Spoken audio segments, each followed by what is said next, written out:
자, 그러면 전 시간에 총 자산과 순 자산에 대해서 이제 분석을 해봤습니다. 장원 자산 분석을 해봤습니다. 자, 그러면 이번에는 뭐가 이제 저거나요? 부채 비율이죠. 자, 부채 비율이 지금 44%예요. 자, 부채 비율은 순 자산을 자산 대비 부채가 얼마 반지. 그러면 여기 계산이 저기 뭐냐? 순 자산분의 부채 곱하기 100이 이게 부채 비율입니다. 그러면 순 자산인 2억 9,143만 원과 부채 1억 2,840만 원을 계산을 하니까 부채 비율이 44%가 나옵니다. 그러면 44%가 이게 저기 뭐냐 이게 건전하고 좋은 저기 부채인가요? 네, 답부터 말하면 건전하고 건전한 부채 비율에 속합니다. 44%는. 보통 60%까지만 가도 60%가 적정 투자할 때 안정적이고 적정해요. 부채가 너무 적으면 레버리지를 못 써서 수익률이 떨어지고 부채를 너무 많이 쓰게 되면 나중에 이게 너무 위험하기 때문에 이게 해요. 그래서 부채를 자산 투자하는 데서 부채가 너무 적은 것도 문제고 너무 많은 거는 더 위험하고 너무 적으면 수익이 안 나고 잘 안 나고 정확히 따지면 너무 많으면 위험해요. 자산 시장이 폭락할 때 그때 전 재산을 날리는 걸 넘어서 빚더미에 올라갈 수가 있어요. 빚만 질 수가 있어요. 내 재산은 고사하고 오히려 빚만 질 수가 있어요. 너무 많은 부채를 지고 투자를 하게 되면. 그래서 예전에도 말했지만 제일 적정 너무 부채를 안 쓰는 것도 이것도 투자한 데서 수익률이 적기 때문에 이것도 좀 약간 문제고 부채를 너무 많이 쓰는 거는 이거 너무 나중에 위험하기 때문에 이것도 문제고. 그래서 수익률과 안전성을 그걸 두 개 갖다가 이걸 갖다가 이게 딱 클로스가 되는 그 지점이 어디냐? 그게 부채 비율이 예전에 봤지만 60%예요. 예전에 그 설명 많았죠. 부채 비율이 최고 안정적인 게 60% 선이라고. 그럼 막 70%가 넘으면 안 좋은 거네. 이제 거기서 위로 올라가면 올라갈수록 위험해지겠죠. 그리고 자산의 특성에 따라서 그게 또 틀리기도 해요. 예를 들어서 부채 비율이 100% 있다고 가정하잖아요. 그럼 내 순 자산이 50이고 내 부채가 50이에요. 50대여죠. 내 순 자산이 50. 내 순 자산만큼 빚을 진 게 50. 그러면 어떻게 해요? 이걸 갖다가 100%죠. 이게 부채 비율 100%예요. 그럼 내 순 자산보다 부채가 이제 오바를 하잖아요. 이제 거기서부터 이제 굉장히 빨간불이 딱 들어오기 시작해요. 나중에 내 부채 비율 100%. 쉽게 말하면 자산 50과 부채 50을 통해서 이걸 투자를 해가지고 100만큼을 투자했어. 이게 부채 비율 100%죠. 그죠? 그러면 이 자산이 나중에 반토막이 날 수가 있어요. 주식은 뭐 반토막 나는 건 뭐 허다하죠. 부동산도 가끔가다 반토막까지 나요. 한번 큰 이런 사건 같은 게 발생을 하면. 그럼 어떻게 되냐? 네. 내 순 자산이 50, 내 부채가 50. 그 100 가지고 투자를 했어. 근데 반토막이 났어. 그게 부동산이든 주식이든 뭐든. 자산이 반토막 날 때가 한 번씩 와요. 그 사이클에 한 번씩 걸리는 게 와요. 그럼 그때 어떻게 되냐? 내가 100만큼 투자한 돈이 어떻게 반토막이 났어. 어떻게 되나요? 50밖에 안 남았어. 그런데 내 총 자산이 100이 50으로 줄었죠. 반토막 났으니까. 근데 빚이 얼마예요? 빚이 50이에요. 자, 빚 빼고 총 자산을 빼고 빚 청산하면 빵원이 돼요. 이제 이해가 되시나요? 왜 부채 비율 100% 이상이 넘어가면 왜 위험하다는 거지. 자산 투자하는 데서 반토막이 한 번씩 나요. 이게 30% 깨지는 일들은 흔하게 일어나요. 자산시장에서. 자산이 이제 이게 붕괴가 일어나거나 아니면 거품이 꺼질 때 30% 이상씩 이렇게 다운이 되는 거는 흔하게 일어나요. 근데 심하게 일어날 때는 반토막도 일어나요. 그럼 여러분들이 자산에 투자했을 때 부채 비율 빚을 100%를 내가 50인데 내 자산이 50인데 부채 50만큼 그럼 100이죠. 100% 부채 비율. 부채 비율 100% 이상으로 투자하게 되면 나중에 어떻게 되냐? 내 재산이 다 날아갈 수도 있고 오히려 빚더미 위에 올라설 수도 있어요. 그래서 부채 비율이 100% 넘는 거는 추천을 하지 않아요. 하지만 먹을 때는 부채 비율 높으면 그만큼 레버리지를 일으키기 때문에 수익률이 높겠죠. 하지만 그만큼 위험률은 높습니다. 먹을 때는 이렇게 따박따박 먹지만 한 방에 한 방에 잃을 때는 어떻게 해요? 모든 걸 한 번에 잃어요. 그래서 부채 비율을 갖다가 잘 조율을 할 줄 알아야 돼. 그럼 60%가 되냐? 60% 내가 투자한 거에 60% 이상을 안 넘기잖아요. 그럼 어떻게 하냐? 자산 시장에 그게 반토막이 나도 반의 반토막이 나도 버틸 수가 있어요. 60% 이하면 반토막이 나도 버틸 수가 있어요. 30%가 떨어지면 당연히 버티고 반토막이 나도 버틸 수가 있어요. 한 번씩 와요. 자산시장에. 자산시장이 크게 이게 하는 게 30%가 이게 자산시장에 이게 다운이 되는 경우가 있어. 최고가 대비 자산시장에 30%가 폭락하는 경우가 있고, 이제 그리고 가끔 가다가 한 번씩 크게 맞을 때 이제 버블이 생길 때가 보통 그래요. 자산시장이 내 자산이 50%가 급락하는 경우가 있어. 반토막이죠, 쉽게 말하면. 근데 그 이상도 나는 경우가 있죠. 근데 굉장히 위험한 곳에 투자했을 때 경우지, 주식이든 부동산이든 안정적인 투자하면 그게까지 손실이 안 나요. 손실을 내고 싶어도. 만약 그게 손실 나면 대부분 사기를 당한 케이스예요. 주식도 그렇고 부동산도 그렇고 채권도 그렇고 사기를 당한 케이스니까 그 이상의 손실을 입어요. 이게 합리적으로 자기가 하면 그렇게까지 손실을 입을 수가 없어요. 대부분 그 이상 손실 입은 거는 다 사기당한 거야. 뭐지? 그래서 부채라는 거를 여러분들이 잘 계산을 할 줄 알아야 돼. 왜 이게 중요하냐면, 이게 첫 번째로 이렇게 하면 여러분들의 자산에 대해서 한눈에 이게 파악이 되고, 가진 게 없어서 파악이 안 됐다고요. 그래도 해보세요.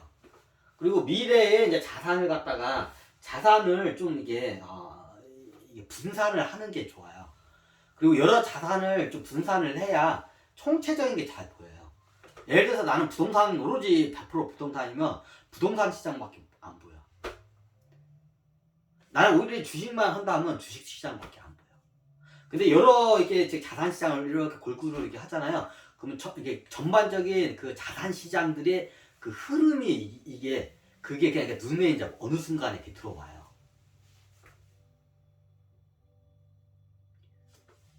그래서 이게 내 주력이 주식이면 주식이 한 70% 하고 나머지 30%는 분산을 하는 거를 추천을 해드려요.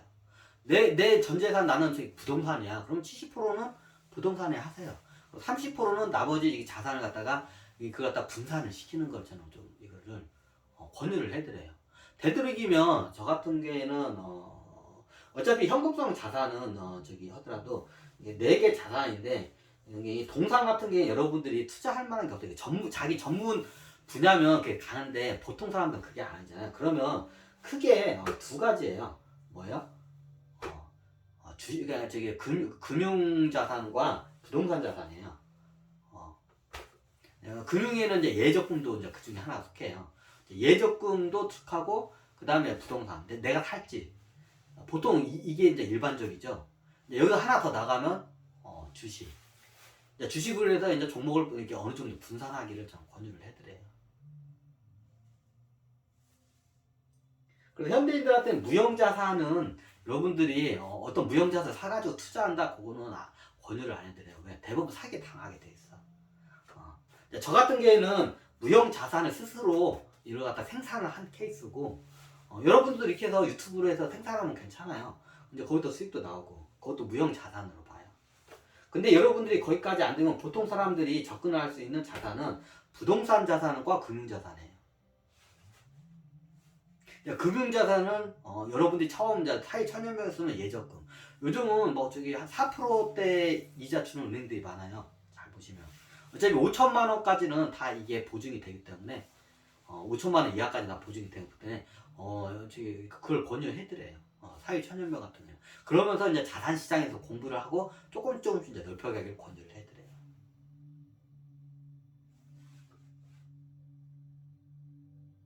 자, 이렇게 되면 금융시장과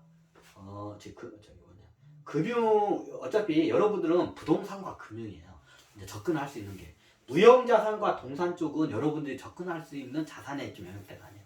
동산을 하면 그 동산에 대해서 여러분들이 프로가 돼야 돼. 철저한 프로가 돼야 그 투자할 수가 있어요. 근데 프로가 아닌 상태에서 너무 저기 누가 하니까 좋더라 하고 투자했다가 나중에 하잖아요. 거의 뭐 99%다 100%다 사기 당해. 손실 입어요. 그런 거 아예 접근을 안 하는 거를 권유를 해드려요. 무형자산도 요즘 뭐 이제 무슨 카우 뭐 해가지고 이상한 뭐 저기 이게 이제 무형자산 투자하는 거 있어. 뭐 NFT나 하지 마세요. 다 나중에 다 빵원 되고 사기돼. 여러분들이 무형자산에 대한 철저한 전문가가 됐을 때는 해도 괜찮아요. 근데 여러분들이 모르는 상태에서 그 무형자산 시장에 투자를 하잖아요. 다 사기 당해요. 그래서 저도 권유를 안 해드려요. 저도 실제로 무형자산 투자가 없고 제가 직접 저한테 투자를 해서 제가 생산을 해버렸죠. 저 같은 경우에는. 그럼 여러분들에게 남아있는 거는 투자하는 데서는 최고 이게 쉬운 게 뭐예요? 금융과 부동산이에요. 특히 사회 천연병은 잘 모르잖아. 그럼 처음에 다 깨지게 돼 있어. 모르는 상태에 어디 이게 고수익 따라가면 다 사기당하고 깨지게 돼 있어. 그럼 어떻게 냐 처음에는 어떻게 해요? 요즘 예적금이 금리가 세요. 4%대 나와요 보통. 4%대 해가지고 5천만 원 이하니까 어차피 돈도 없잖아. 5천만 원 이상도 없잖아요 여러분들. 그러니까 어떻게 해요? 거기다가 예적금을 넣으세요. 그러면서 어떻게 해요? 공부를 하세요.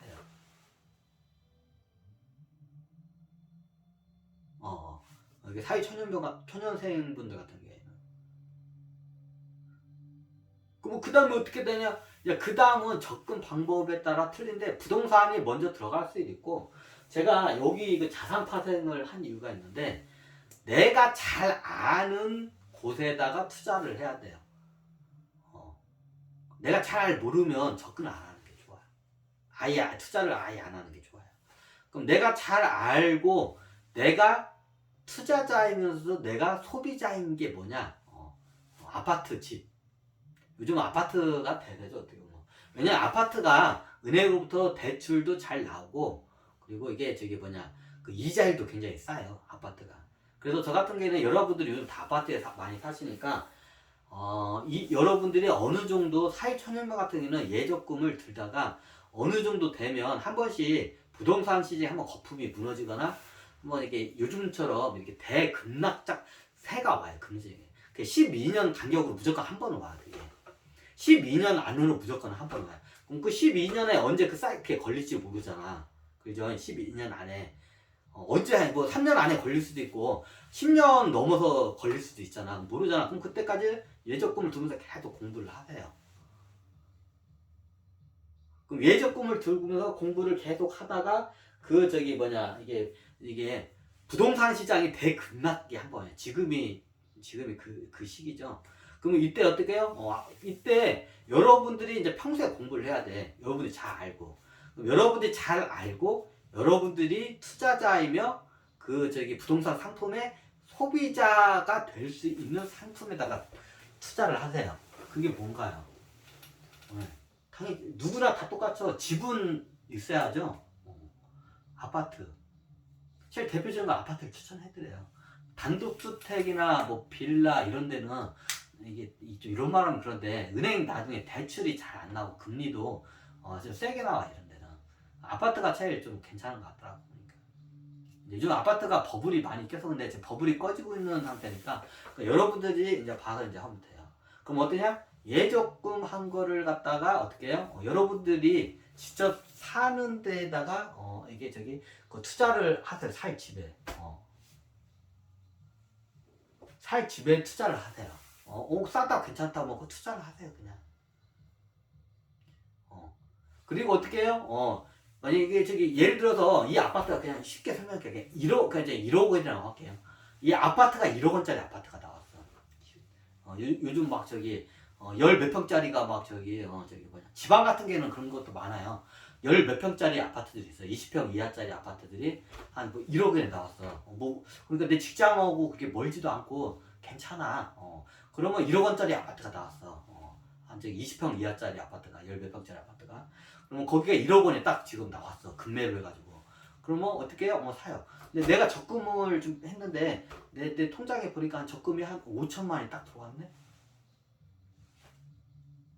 5천만 원인데 내 적금 해놓은 게 보니까 5천만 원 있잖아. 근데 그러면 5천만 원이 모자라잖아요. 그럼 어떻게 해요? 네, 5천만 원을 대출을 받아서 아파트를 사시면 돼요. 그러면 저게 당연히 뭐냐 부채 비율이 60%가 넘잖아요. 이제 이때는 여러분들이 저기 월급이나 급여가 꾸준히 나오기 때문에 그걸 갖다 커버를 해줘요.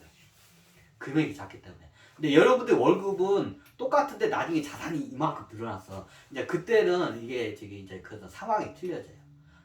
사회 초년생들은 없잖아. 돈 자산도 없고. 그죠? 그러니까 괜찮아. 왜 월급이 뒤에 급여가 뒤에서 이렇게 꾸준히 매달 받는 급여가 그걸 뒤를 뒷받침해줘요. 자, 5천만 원하고 5천만 원에 내 저기 예적금한 돈과 내 순수한 내 생돈과 5천만 원의 저기 대출. 그러면 부채 비율이 100%죠. 요거는 괜찮아요. 왜? 매마다 이자 저기 그 월급이 나오면 이자를 상환할 수 있는 능력이 되기 때문에. 예를 들어서 그냥 6%라고 할게요. 요즘 뭐 저기 6%짜리 연 6%짜리 이자라고 가정하면 6%면 매달 0.5%라는 이자가 나가요. 그렇죠? 12로 나누니까 6%를 12달 12로 나누면 0.5%라는 숫자가 나와요. 그럼 매달 0.5%라는 이자가 나온다는 뜻이에요. 그렇죠? 6%짜리 대출금이면 그러면 1억 원이면 1억 원에 1%가 얼마인가요? 100만 원이에요. 그렇죠? 자, 1억 원에 그럼 0.5%면 50만 원이에요. 자, 1억 원을 빌렸을 때 매달 50만 원의 이자를 감당할 수 있는 능력이 되나요? 안 되나요? 감당이 되면 1억 원 대출 받으셔야 돼요. 근데 여기서는 1억 원짜리 아파트가 나왔죠. 1억 원짜리 이게 작은 아파트가 나왔어. 직장에서 가깝고 내가 살 수 있는 아파트.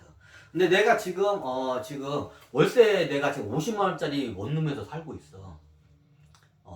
월세 50만 원짜리 오피스텔이나 원룸 같은 데 살고 있어. 그럼 어떻게 해요? 그러면 내가 저 아파트를 하게 되면 그럼 어떻게 사면 내가 월세 한 열 몇 평짜리 하면 월세를 한 달에 60만 원 정도는 내야 돼. 최하. 20평짜리 이하짜리 아파트 월세로 저거 보니까 저거는 60만 원짜리 월세가 되는 거야. 그럼 내가 월세를 어차피 인데까지 60만 원 난 내고 살아야 했잖아. 그럼 내 60만 원 낼 돈을 갖다가 어떻게 해요? 낼 돈을 갖다가 60만 원 낼 돈을 갖다가 60만 원 그냥 월세를 그대로 내요. 누구한테? 내 투자 회사한테. 내 부동산 투자 회사한테. 그러면 자, 여기서 계산을 합시다. 그럼 5천만 원에 매달 나가는 이자가 얼마인가요? 네, 6% 연금리 6% 하게 되면 20만 원입니다. 25만 원입니다.